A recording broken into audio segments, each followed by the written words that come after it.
Habíamos visto, bueno, ¿se acuerdan? La técnica básicamente consistía, se dice de forma fácil, después más bien lo que hay que hacer es entrenar y ver un poco de resolución con ejemplos, para ir agarrándole un poco la mano.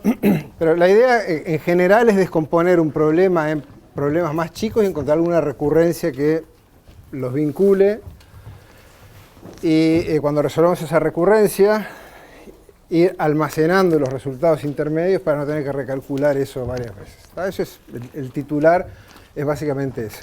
Habíamos visto un ejemplo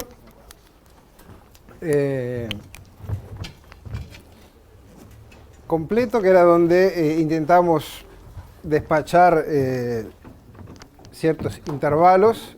Bueno, tenemos un único recurso. Nuestra medida para evaluar qué conjunto preferimos sobre el otro de intervalos siempre tenían que ser disjuntos entre sí, pero era ya un valor asignado a cada intervalo y no solo cuántos intervalos. Y eso hacía el problema bastante más complejo, como para resolverlo de forma greedy, y lo habíamos resuelto con programación dinámica. Después habíamos empezado a ver otro problema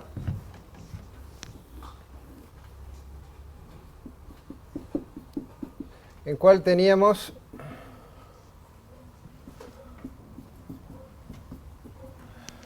una nube de puntos, le llamamos P sub 1 hasta P sub n. Ahí los queríamos ajustar mediante rectas.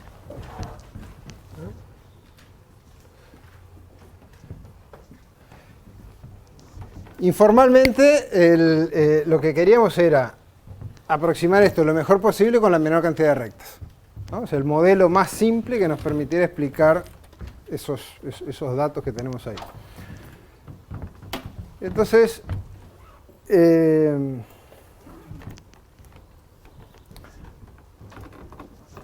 no era tan obvio, tan inmediato como modelar esto, como modelar esta relación de compromiso entre la menor cantidad de rectas que ajuste lo mejor posible. Entonces lo que habíamos hecho era definir E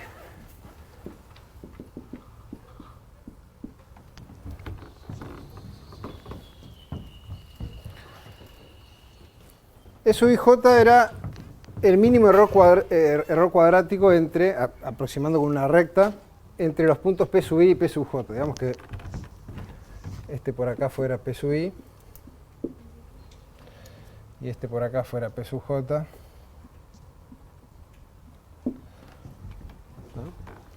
Eso sabíamos cómo hacerlo, era un problema de mínimos cuadrados que se resuelve fácil. Lo podemos hacer para todo IJ, calcular esa aproximación. Lo que no era tan obvio era cómo decidir en cuántas rectas partir y dónde partir para obtener el mínimo global de un costo, que lo hemos expresado así.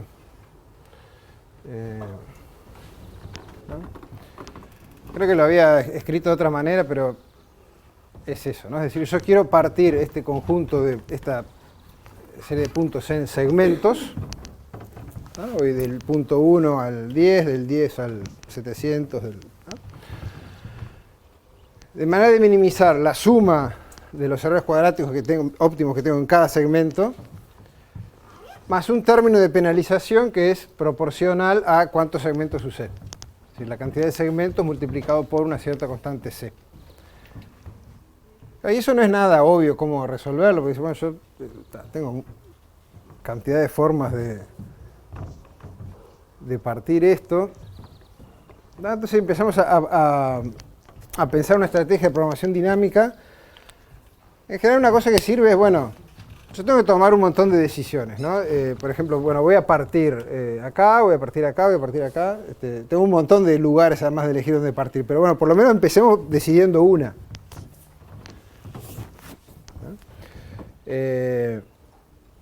Por ejemplo, podría ver cuántos puntos incluyo en el último segmento. Eso es una forma de empezar a trabajar sobre esto. Ahí estoy pensando en una decisión puntual. que obviamente después tiene relación con todas las demás, ¿no? Si yo decido esto acá, después va a influir sobre las futuras decisiones que tomo y ahí puedo haber metido la pata y no haber sido la mejor decisión. Pero me puedo plantear ese escenario hipotético. Bueno, supongamos que corto acá. O sea, el primer segmento, en el último segmento, meto, yo qué sé, 10 puntos ahí adentro. ¿Tá? Por ejemplo, digo, bueno, llego hasta acá. ¿Tá? Todos estos los meto en una misma bolsa. Si yo me paro en ese escenario, después tengo que ver, supongamos que esa decisión es una decisión tomada, que después la podré rever. Tengo que ver qué hacer con los demás. Donde eventualmente seguir partiendo en otros lugares. El tema es que haga lo que haga con los demás, si lo que quiero es tener una solución óptima global, lo que voy a hacer es tratar de partir estos otros a su vez también de forma óptima. Entonces así uno llega a este tipo de recurrencias donde expresa un problema de tamaño n, donde tengo n puntos, en una decisión que tengo que tomar local, más la decisión óptima para un problema más chico. Entonces, llamémosle a esta cantidad el error cuadrático segmentado mínimo. Entonces lo que dijimos recién es, bueno, si yo en un determinado j decido incluir en el último segmento de j más 1 en adelante y de j hacia atrás dejarlos aparte, entonces lo mejor que puedo hacer es resolver el problema hasta el punto j de forma óptima y después agregar el último segmento. Y esto va a estar dado por esa función que escribí ahí. La que me interesa en última instancia es esta opt evaluada en n. ¿Se acuerdan que la estrategia es empezar a calcular este opt desde los valores más chicos? Bueno, depende de cómo plantee la recurrencia, ¿no? En este caso, desde los más chicos hasta los más grandes para finalmente llegar con el que realmente me interesa. Si yo el punto j lo meto en el último segmento, ¿no? Es decir, hago una cosa así.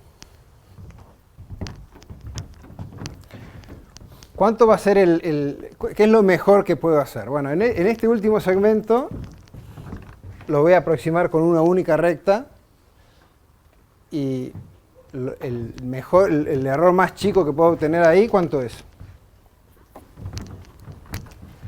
O sea, si yo miro ahora los puntos que van desde el j hasta el n y trazo la recta que mejor aproxima a esos puntos, ¿cuánto es el error que voy a cometer ahí? El error cuadrático.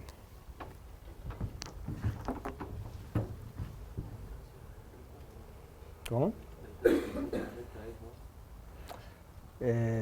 Sí, en realidad es la suma de las distancias al cuadrado. Pero le habíamos puesto un nombre a eso, ¿no? Que era el E minúsculo aquel. Entonces va a ser E J N, ¿no? Más que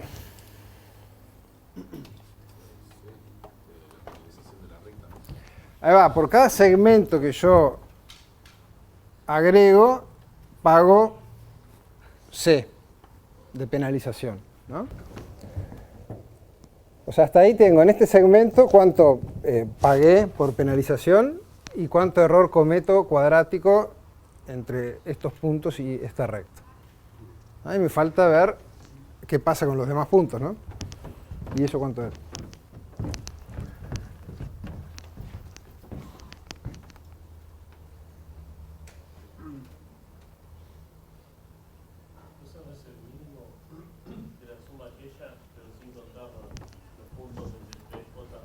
Exacto.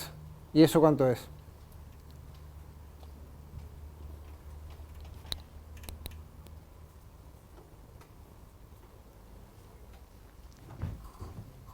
O sea, es exactamente lo que dijiste vos, ¿no? Eso es el mismo problema aplicado a un subconjunto de los puntos. Y la solución óptima para ese subconjunto de los puntos, ¿cómo le estamos llamando?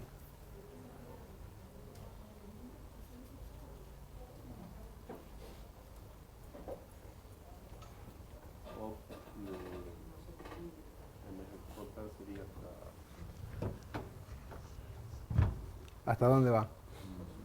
¿Cómo? Hasta j menos 1.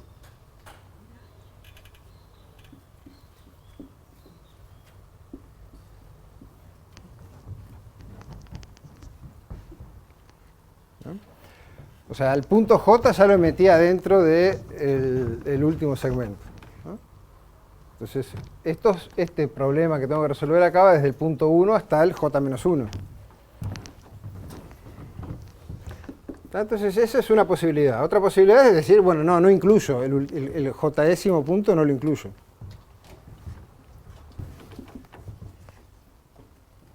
Bueno, en realidad esta decisión...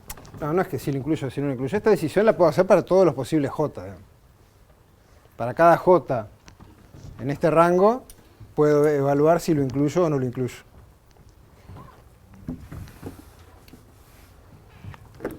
O sea, estoy decidiendo en definitiva sobre cuál es el largo del último segmento. Eso puede ir desde 1 hasta n.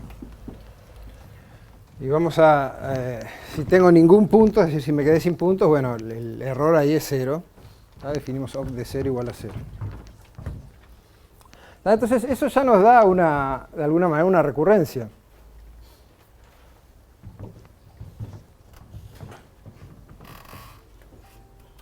¿Ven? A partir de acá, de esta observación, ¿cuál es dónde voy a elegir cortar para el último segmento? Lo que tengo que hacer acá es elegir, de todas las decisiones que puedo tomar, la que minimiza el error cuadrático, ¿no?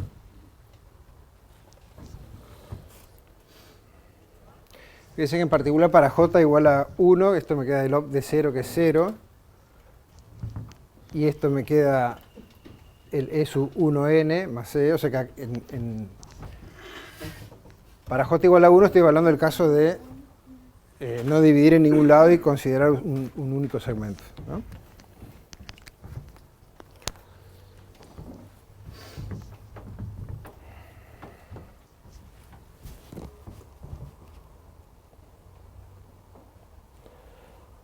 Y una vez que logramos escribir la recurrencia, el algoritmo en sí es sencillo.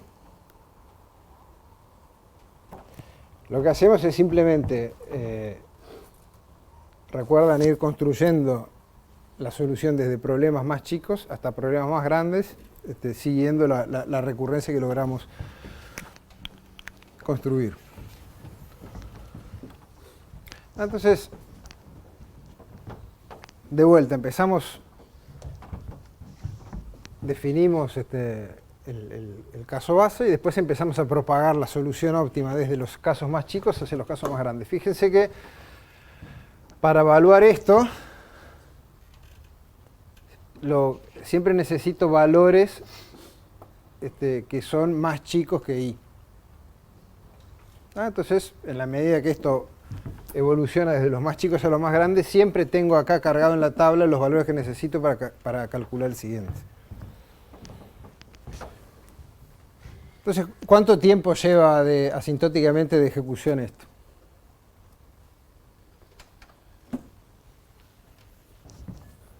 Sí. Cuando tenés E sub JI, si evaluás ese en I, te queda E sub I. Sí. E sub I va a ser 0, que es el error que obtenés aproximando con una recta un único punto.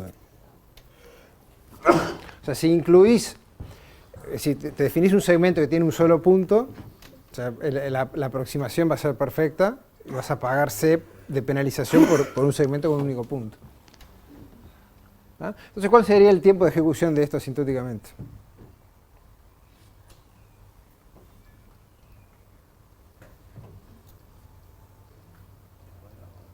¿Cómo? Sería n cuadrado si los E sub j y ya los tenemos precalculados, ¿no? O sea, porque tenemos este for que va de 1 a n y este mínimo, en definitiva va de 1 hasta ahí, te queda una suma que da cuadrático, ¿no? Así que si estos valores ya están todos precalculados, esto va a ser de orden de n cuadrado.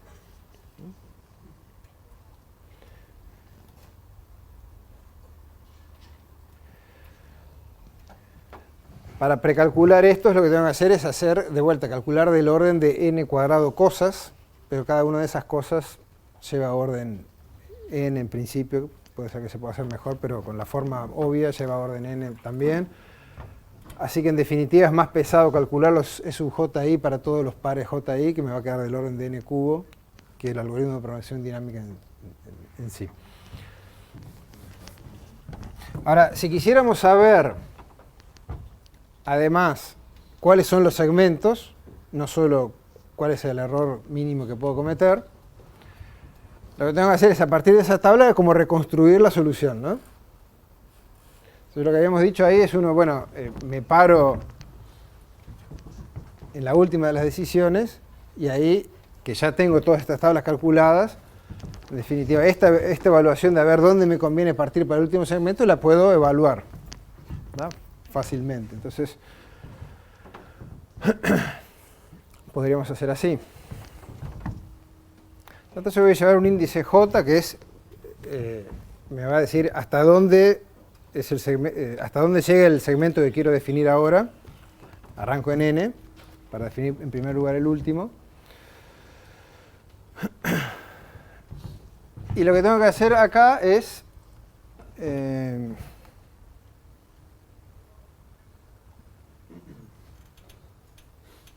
vamos a llamarle I en vez de J, así me queda más parecido a aquel.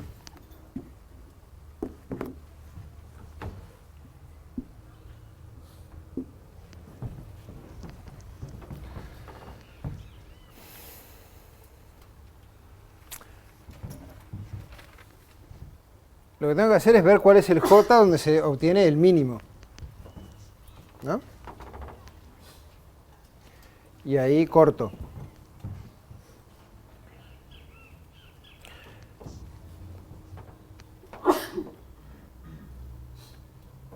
Entonces, como alguien sugería la vez pasada, en este caso el ver dónde está el mínimo es un poco pesado, ya que Luis acá lo podría almacenar y no tener que volver a calcularlo, ¿verdad? Entonces podría ser algo así.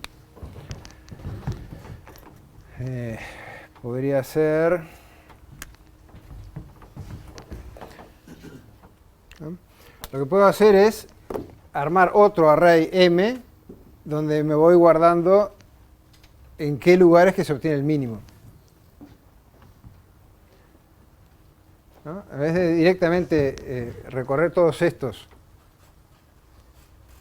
¿no? Que esto lo voy a hacer con un for y quedándome con el mínimo, ¿no? En vez de simplemente quedarme con el mínimo, me quedo también con el índice donde obtuve el mínimo. Y eso lo guardo en un array M. ¿No? Entonces ahora cuando voy a tratar de reconstruir la solución no tengo que recalcular, hacer todo este for de vuelta. Entonces básicamente después la solución óptima está definida por cuáles son los lugares donde obtuve los mínimos. ¿Se entiende? O sea, arranco del último, del enésimo, y digo, bueno, a ver, para el segmento que termine en n, ¿dónde fue que obtuve el error cuadrático mínimo? ¿A partir de qué punto? Bueno, fue a partir del m de n. Bueno, entonces, ese segmento va a ser el último segmento de mi solución y le agrego. Y ahí actualizo el i para pararme en el último punto que todavía no incluí y procedo recursivamente, ¿ah? Repitiendo lo mismo. ¿Se entiende? O sea, este es un esquema que se repite y que lo van a ver una y otra vez. O sea, hago primero una corrida de programación dinámica para obtener el valor, el mejor valor, el mínimo o el máximo, depende de cada problema, que puedo obtener. Y me voy quedando con esos valores para todos los problemas intermedios. Una vez que construí las soluciones para todos esos valores intermedios, entonces puedo ir marcha atrás, ir reconstruyendo la solución propiamente dicha. Es decir, cómo es que hago yo para llegar a ese valor óptimo. Bueno, así que ya llevamos un par de problemas de programación dinámica resueltos. Ven que tienen esa, en general, si uno ve este problema de entrada, sin saber nada de todo esto, parece complicado de resolver. Entonces realmente es una herramienta útil. Hasta acá hay duda. Esto se puede ir complicando. ¿Ah? Ahora se va a ir complicando un poquito más. Sí. Dos preguntas. La primera, ¿por qué le sumas C todas las veces? O sea, ¿no estarías como creando un segmento cada vez que haces el for? ¿Dónde decís? Como en la expresión de la revolución en general. ¿Acá? Porque mi definición de lo que quiero minimizar es que yo voy a pagar C multiplicado, además de los errores cuadráticos por aproximación, yo voy a pagar una penalización que es una constante C multiplicada por la cantidad de segmentos que usé. Pero ahí entonces tenés el for que va de 1 hasta n, pero cada vez, digamos, a cada 2 de i le estás sumando C. No estás haciendo tipo n segmentos. Claro, porque yo lo que estoy... no, pero ojo, en op de i es la solución óptima hasta ese punto i. ¿Cómo está formada esa solución hasta el punto i? Está formado por un segmento que va desde m hasta i, y por ese pago c, un c, más la solución óptima para el resto de los puntos. Y ahí va a haber tantos cs como me convenga dividir, ese es su problema. Si es un solo segmento va a ser un C más, si son dos segmentos van a ser dos C más. ¿Ah? Por ejemplo, si lo que me conviene hacer es acá incluir un segmento hasta la posición M y esto dividirlo en dos segmentos más, entonces acá me van a venir dos C sumados y acá me va a venir este tercer C sumado, en total sumé 3 veces C. Tantos como segmentos incluí.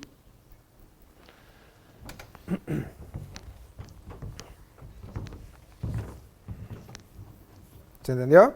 Sí, y después, en la segunda parte, ¿cómo estás separando los segmentos? O sea, que tipo, no los estás agregando todos con la lista. ¿Acá? Yo acá, bueno, los segmentos podemos representarlos de muchas maneras. Yo acá lo que estoy haciendo es agregando un par, que es el índice de inicio y de fin del segmento. Ahí tengo un conjunto de esas cosas. Podría ser simplemente una lista de puntos y el punto es el final del segmento. Y el inicio está implícitamente determinado por el segmento anterior. Puede hacerlo de muchas formas.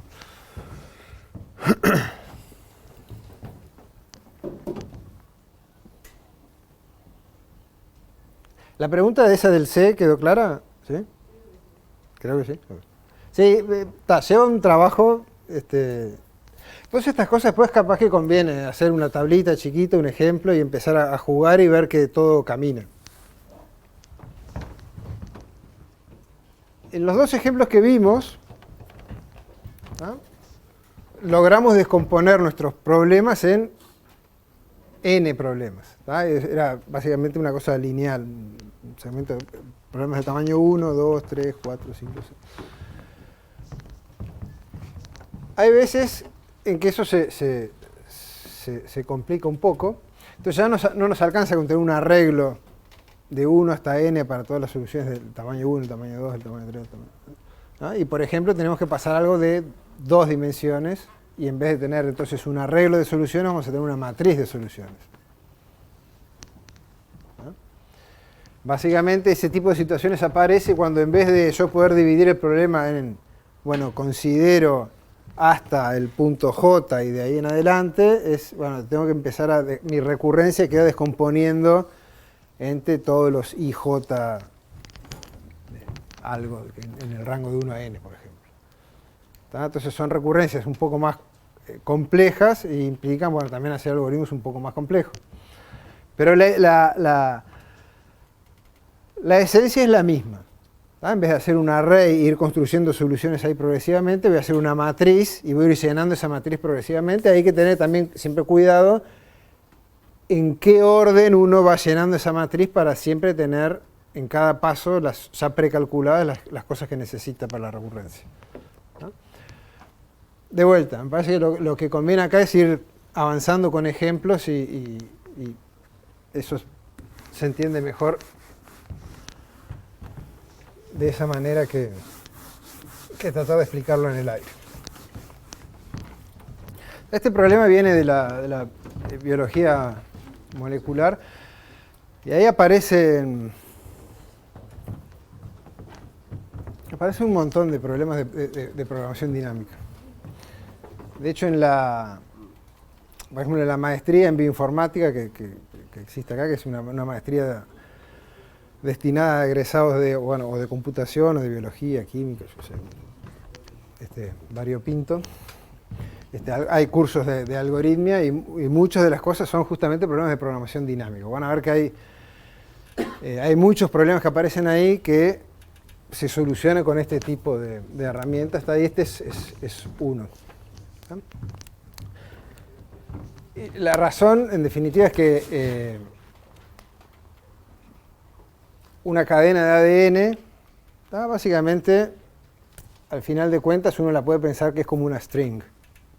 Una cadena sobre un alfabeto que tiene 4 letras para las 4 para las 4 bases que forman la cadena de ADN, llamémosle A, C, G y T, adenina, genina, timina, etc. Y aparecen, entonces, cuando uno quiere trabajar, además son secuencias gigantescas, ¿no? Son puede ser de miles de millones de letras. Entonces eso es, digamos, tierra fértil para hacer algoritmia, y donde realmente importa hacer cosas eficientes ahí.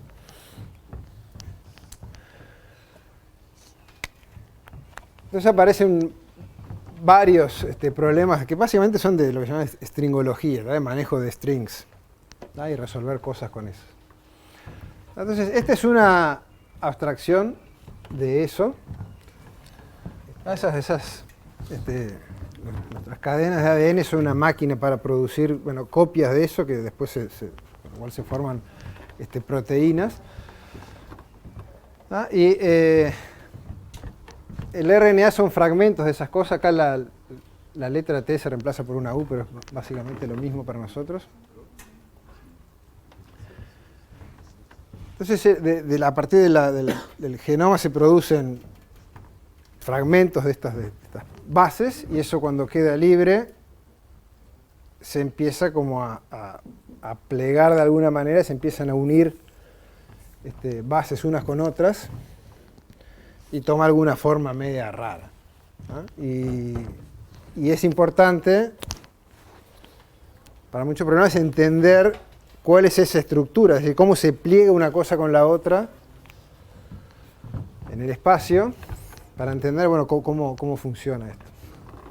Una proteína, por ejemplo.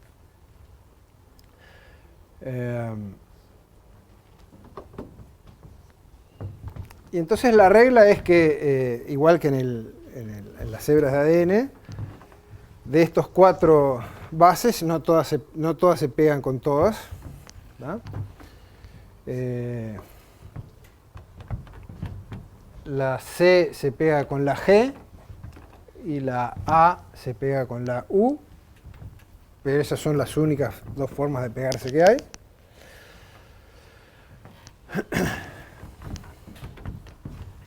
Entonces, si yo dejo libre, entonces de repente uno suelta esto en el espacio y se empieza como a plegar y se unen así, ¿tá? La pregunta es cómo se van a terminar uniendo, porque capaz que en vez de esta C con esta G, se pega esta G con esta C y esto se corre un poquito así, y ya después todo el resto del ensamblaje ya todo cambia. Y es muy difícil predecir exactamente qué es lo que va a pasar, o sea, qué forma va a tomar esto cuando tiene una cadena larga de estas que se pueden como plegar y unir de muchas formas distintas. Entonces son todos modelos, ¿no? No es que sea infalible, pero en general se asume que la forma que va a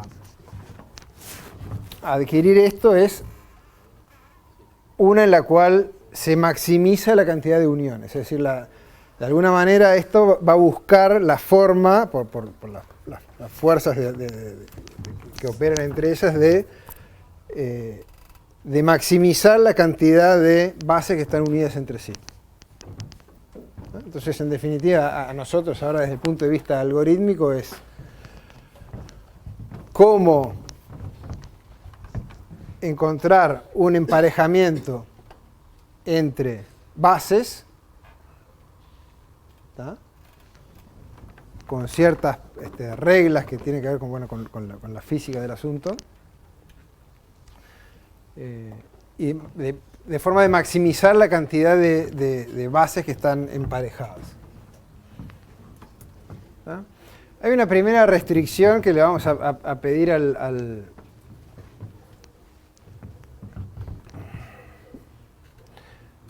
emparejamiento. Es que, bueno, para empezar, que no se empareje uno consigo mismo, es decir, voy a ir desde una posición a otra distinta. Y que este emparejamiento lo que está representando es que si yo numero las bases de 1 hasta n, esto yo lo que tengo en definitiva es una cadena B igual a B1 hasta Bn sobre el alfabeto este, ¿no? A, C, G, U. Entonces, estos pares lo que representan son las posiciones dentro de esta cadena, ¿no? De B1 hasta Bn. Y lo que queremos es que no se emparejen coordenadas, índices que estén demasiado cerquita entre sí. De manera que cuando esto pegue una vuelta sea más o menos suave y no una cosa abrupta, digamos. Eso de vuelta es como para modelar un fenómeno físico que se observa que ocurre, ¿no? Entonces, ese tipo de pliegues demasiado abruptos no ocurren. Ahí eso lo modelamos de esa manera.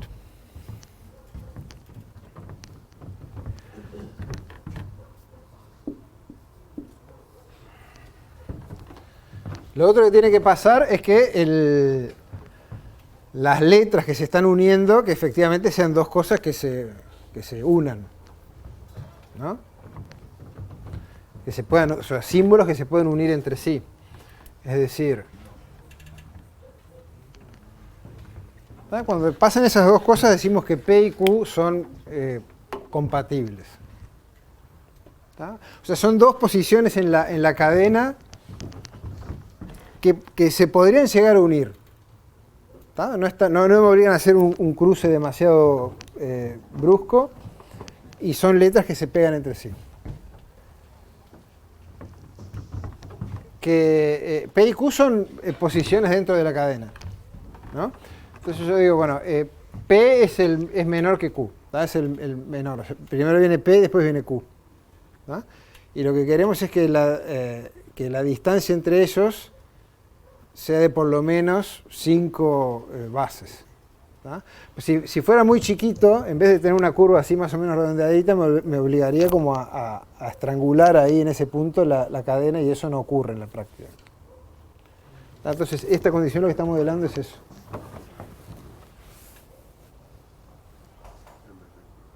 ¿Tá? O sea, es una restricción, simplemente no puedo pegar, por ejemplo, dos letras, una y la siguiente, si son iguales no las puedo pegar, no puedo doblar la cadena, estrangularla en ese punto como si fuera una manguera. Imagínate que la doblás así y deja de pasar el agua. Bueno, eso no vale. ¿Ah? Tenés que hacer algo más redondeado. ¿Ah? Es simplemente una restricción que modela algo que se observa que ocurre, y nosotros como queremos un modelo que sea apropiado para eso. A los efectos algorítmicos puede ser 5, puede ser lo que sea. ¿Era qué? Sí, de biología, sí, de química. Biología molecular.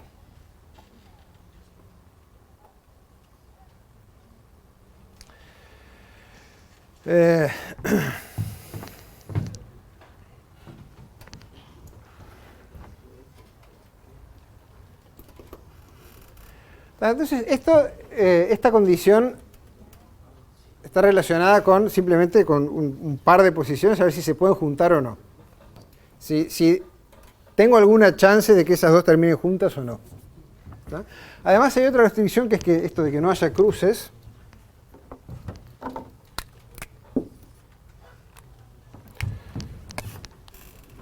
es que no ocurre lo siguiente. No queremos que haya dos pares que hagan que se crucen. Es decir, este está unido con este y este otro está unido con este. Ese tipo de situaciones tampoco ocurren. O sea, no ocurre que P sea menor que R, menor que Q, menor que S.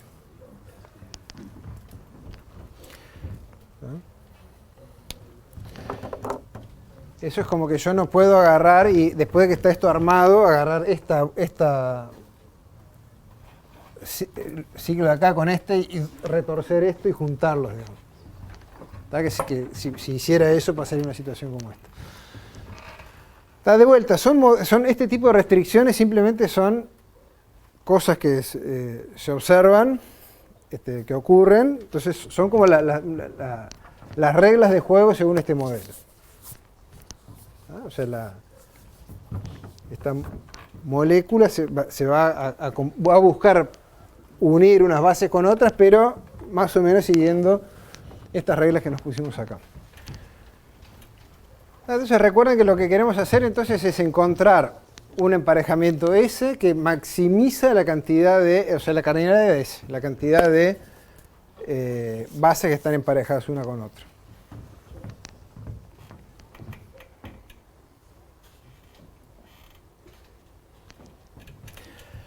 Entonces saben acá que hay algo que es de una naturaleza un poco diferente a los problemas que estuvimos viendo recién. Acá ya no puedo agarrar y decir, bueno, digamos, me paro en esta posición y todo este segmento es una unidad. En todo caso, yo lo que podría decir es, bueno, esta letra N, la 1 con alguno por acá o no. Vamos a hacer un dibujo.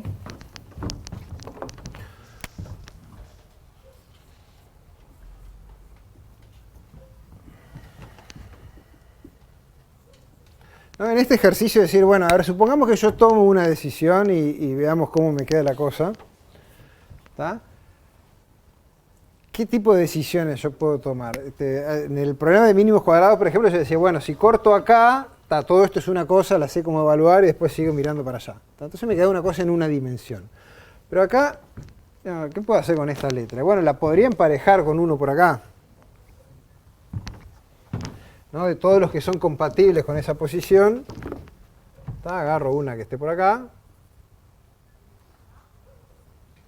Digo, bueno, ¿qué pasa si esto se pliega y se junta esto con esto? ¿No? Pero entonces ahí, claro, ya no es que ahora puedo agarrar y mirar de acá para la izquierda y ya está. Porque estos, también se van a plegar de alguna manera, pero estos acá en el medio también. ¿No? Claro, pero el tema es que además si agarro este par, hay dos subproblemas y sobre todo este problema es como, bueno, va desde el principio hasta acá, pero este otro problema es como algo que me quedó en el medio, se va desde la posición t más 1 hasta la posición n menos 1. Entonces ya, hasta ahora nosotros, fíjense que en los dos problemas que vimos teníamos una parametrización, esta opt de j, y el j era miro hasta la posición j, siempre desde el principio, ¿no? Y acá eso es como que ya no me camina, porque si yo quiero ver qué pasa acá, no es la solución óptima desde el B sub 1, es algo que me quedó en el medio, ¿no? O sea, ¿quiénes están acá? Acá están desde B sub t hasta B sub n menos 1. Entonces, la forma óptima de plegar esto no es una subcadena que arranca desde el principio de la que tenía. Entonces yo puedo descomponer el problema diciendo, miro hasta la posición j. Este problema llega hasta la posición n menos 1, pero arranca en la posición t. Y si yo tomo otro t por acá, arranca desde otro lado. ¿Ven? Entonces es que como que cada decisión potencial que yo podría tomar, me plantea el escenario de un subproblema que sí, que es más chico, o sea, no perdemos la esperanza de encontrar una recurrencia ahí, pero que no es tan sencillo como decir arranco desde el principio y termino en una posición anterior a la que estoy mirando. Es como que arranco en una posición y termino en otra posición, ¿tá? Que son ambas anteriores a la que yo estoy mirando, pero que son, fuera de eso, arbitrarias. Entonces el tipo de problemas que me aparecen son cómo encontrar un emparejamiento óptimo en aquel sentido para una subcadena de mi cadena original. Hasta ahora lo que estamos mirando era siempre un prefijo del problema que yo estoy mirando, es decir, quedarme con las primeras J. Y acá lo que me parece que vamos a tener que hacer es mirar subproblemas que son subcadenas del original. ¿Tá? Que pueden arrancar en cualquier lugar y terminar en cualquier otro lugar menores de la que yo estoy mirando. ¿Tá? Entonces ahí ven que esto de tener un arreglo con cosas ya no va a caminar y lo que vamos a tener es una matriz de IJ, que para todos los IJ yo tengo la solución óptima para la subcadena que va desde la posición I hasta la posición J. Si yo tuviera eso, capaz que ahí sí puede caminar. ¿Tá? Entonces, definámonos esa función que queremos optimizar, que es la máxima cantidad de uniones que puedo armar entre bases, respetando aquellas reglas, en una subcadena de mi cadena original, la que arranca en la posición I y termina en la posición J. ¿Tá? Y juguemos con eso, a ver si podemos encontrar una recurrencia. Entonces ahora, bueno, planteémonos el escenario. ¿Qué pasa? Yo para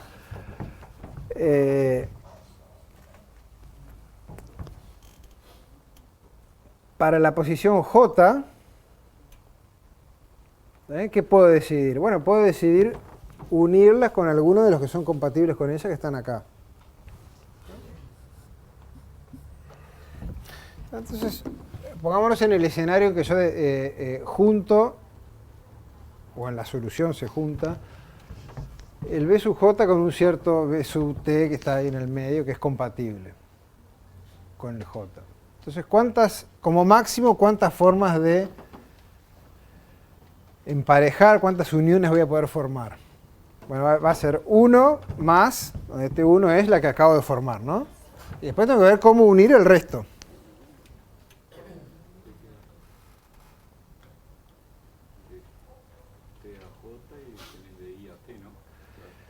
Algo así, me queda.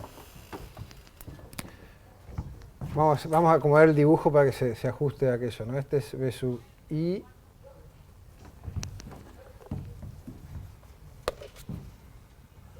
B sub I más 1 y este del final es el B sub J. ¿No? Yo uní el J con el T. Entonces, estos dos ya están unidos. Los que me quedan acá, ¿quiénes son? Desde el T más 1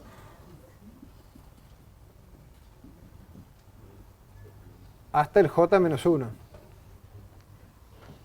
¿No? Porque el T y el J, esos ya se juntaron. Y de este lado, los que me quedan son los que van desde el I hasta el T menos 1. ¿Está?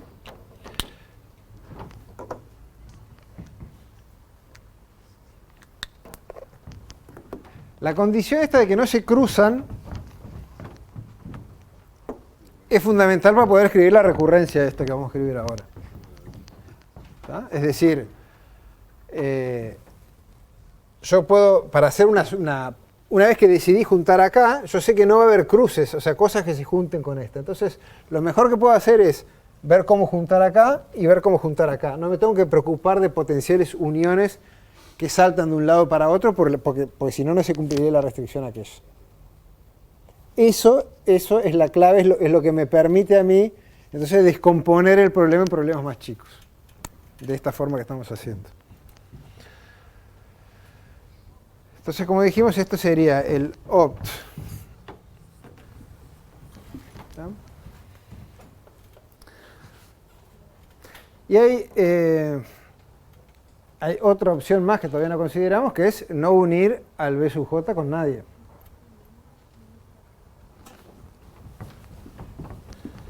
¿Cuánto es la máxima cantidad de uniones que podemos formar en ese escenario? ¿No? O sea, si el J no decidí no juntarlo con nadie, entonces lo mejor que puedo hacer es a los que quedan ahí ver cómo unirlos formando la mayor cantidad de pares. O sea, si el largo no da como para juntar nada, bueno, el opt seguramente es 0. Ahí no tenemos más que definir. Y si no...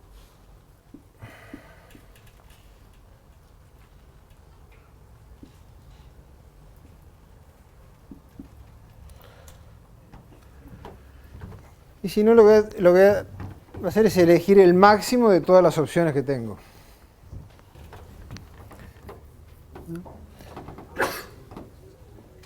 Evalúo todas las opciones que tengo. Para todos los t que son compatibles con el j, evalúo la posibilidad de generar una unión ahí.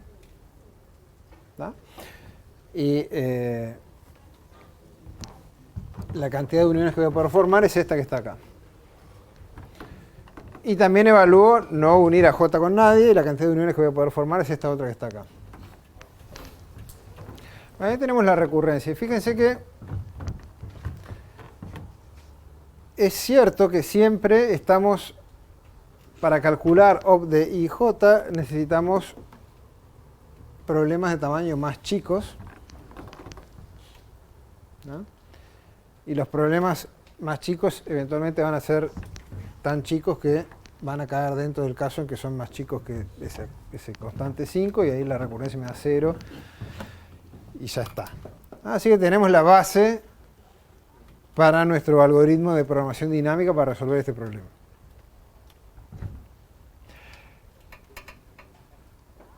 Como les decía, en este caso la recurrencia nos quedó en 2 variables, ¿no? Entonces ya no vamos a tener que ir llenando un arreglo, sino que vamos a tener una matriz, y vamos a tener que ir llenando esa matriz. ¿No? Lo que hay que tener un poco de cuidado acá, y puede ser a veces es confuso, es el orden en que voy a ir llenando la matriz para tener siempre lo que necesito. ¿No? O sea, no puedo ir por i igual a 1 hasta n y j igual a 1 hasta n. ¿No? No siempre. Vamos a dibujar cómo quedaría esa matriz. Digamos que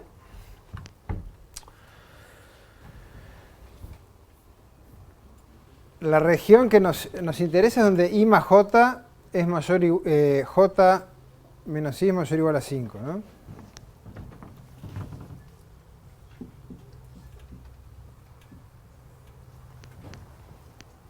O sea, j mayor o igual a i más 5. Para i igual a 1 sería 6. ¿Tá? O sea que este sería un punto que nos interesa calcular. Bueno, para i igual 2, este sería otro punto, otro y otro, ¿no? Y acá sabemos que hay ceros, ¿no? O sea, esto es 0, 0, 0, 0, 0, 0, 0.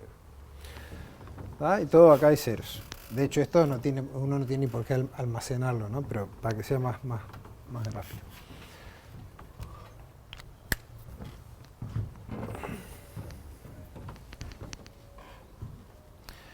Entonces, toda esta región donde j menos i mayor o igual a 5 es la que nos interesa calcular. Ahora,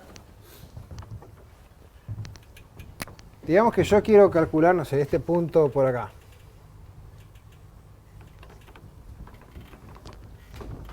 ¿No? O sea, la solución para I igual a 2, J igual a 10. ¿No? Entonces, bueno,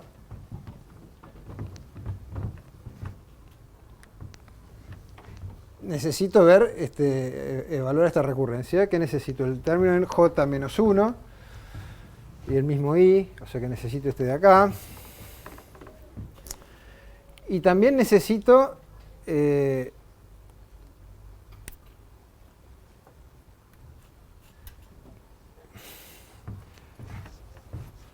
para este I todos los t's que van desde para este I, todos los t que van desde I en adelante hasta el J, o sea que necesito todos estos de acá también. ¿Ven? Y también necesito del otro lado, con el J menos 1,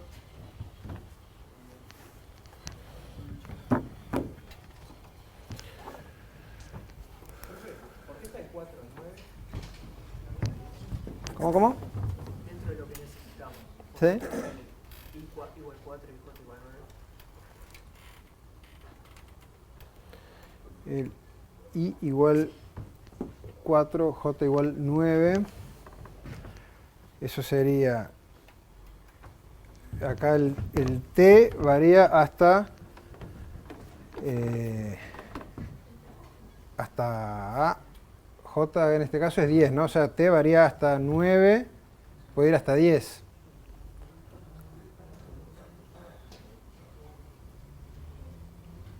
Ah. Sí, faltan los de arriba, ¿no? Ahí va.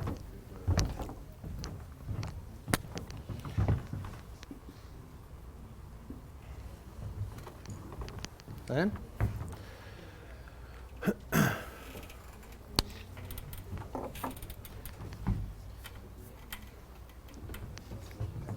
Entonces lo que podemos hacer es, a partir de la... Sabemos que en toda esta diagonal hay ceros. Entonces lo que podemos hacer es ir avanzando en este sentido.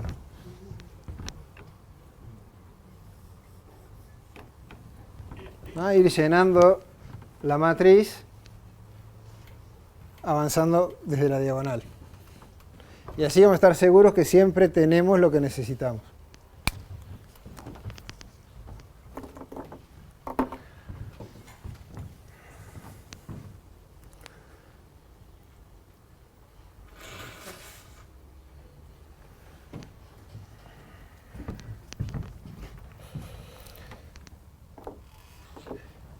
Haciendo eso, justamente lo que estamos avanzando es por tamaños de problema, ¿no? O sea, si se fijan,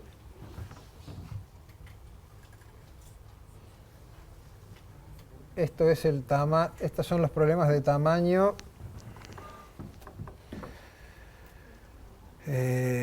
5, ¿no? Sí, del 1, no, 6, que es lo más chico posible.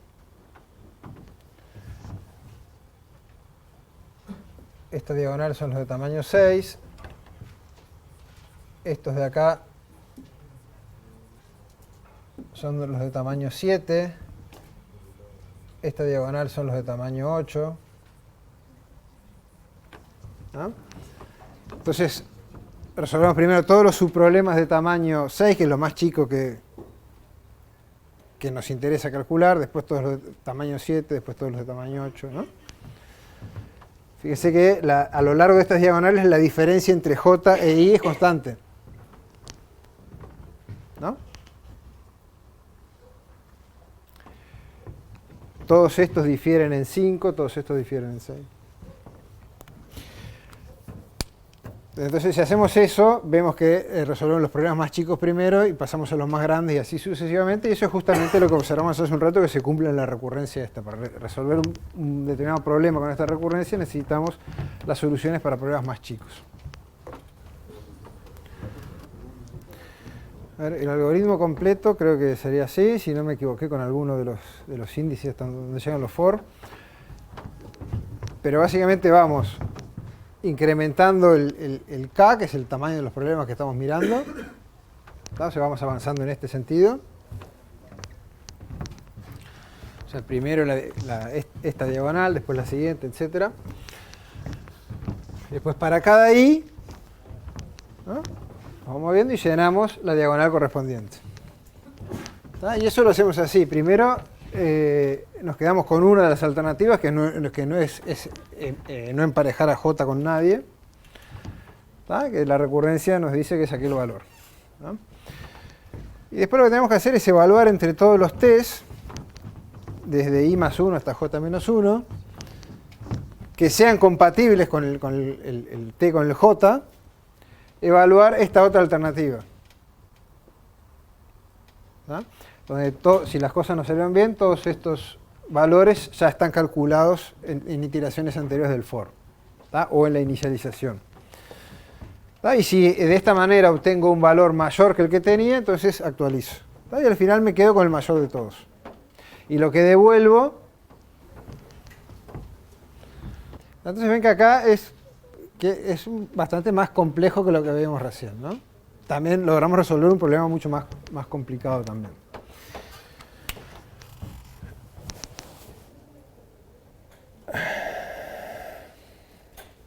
Ahora, si yo quiero saber cuál es la solución.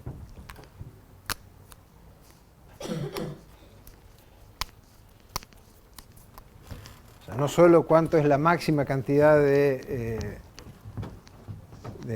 emparejamiento, sino además qué forma va a adquirir la molécula esta.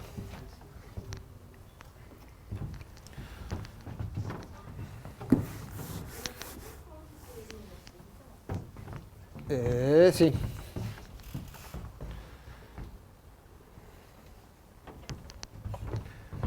Igual habría que revisar bien a ver si no la erré con alguno de los límites de los for.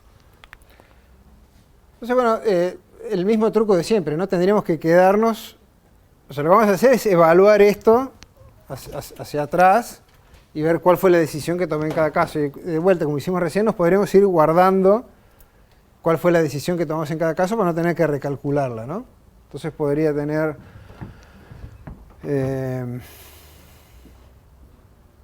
acá definirme un m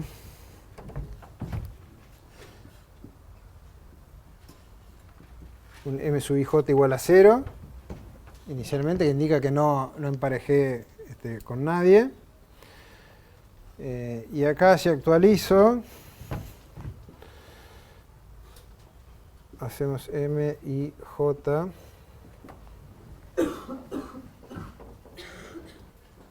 igual a t. Entonces me voy acordando con dónde, en cada caso, para cada ij, a través de qué camino fue que obtuve el máximo. Entonces ahora si yo quiero encontrar cuál es la solución para un cierto intervalo ij, vamos a hacer así. Vamos a hacer S, vamos a inicializar vacío y después vamos a llamar la solución de 1 a n, ¿tá? Y solución de ij, ¿qué va a ser?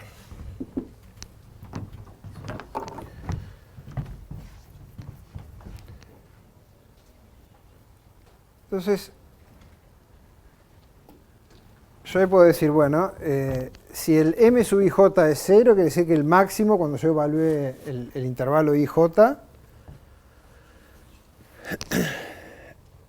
lo obtuve no emparejando a nadie, a j con nadie, ¿verdad?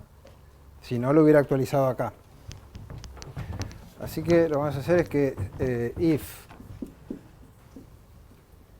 si el problema es demasiado chiquito, la solución es vacía y no emparejo nada con nadie. Si no, bueno, ahí entramos en el caso ya que más nos interesa. Si el m sub ij, como decía, es 0, entonces la solución va por no emparejar a j con nadie. Y si no,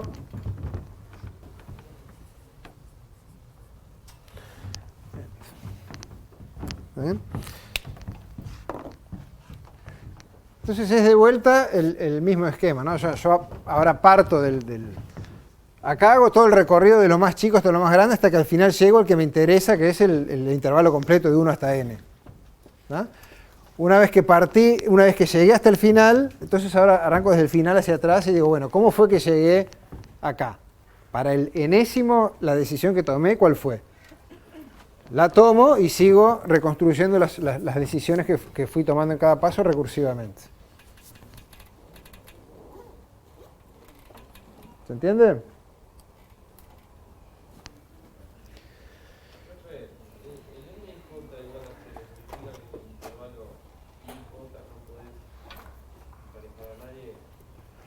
Esta condición, este es un if, pues es un código que yo me inventé, lo que estoy haciendo, o sea, el máximo acá se puede obtener, o en este caso, que es cuando no emparejo a J con nadie, no porque no se pueda, porque decidí no hacerlo. O en este otro caso, que es con todos los otros test. Entonces yo allá en mi algoritmo lo que decidí codificar esa situación donde el máximo se alcanza con esta alternativa, asignándole un 0 acá. Si después llego a un valor mayor en alguna de las iteraciones de este otro for, ahí voy a actualizar el m y j. Y va a ser distinto de 0. Entonces al final la situación es que si vale 0 quiere decir que el máximo se obtiene por este lado. Si es distinto de 0 quiere decir que el máximo se obtiene con el t igual a m y j. ¿No? Es una forma que se me ocurrió de codificarlo, pero se puede haber otras.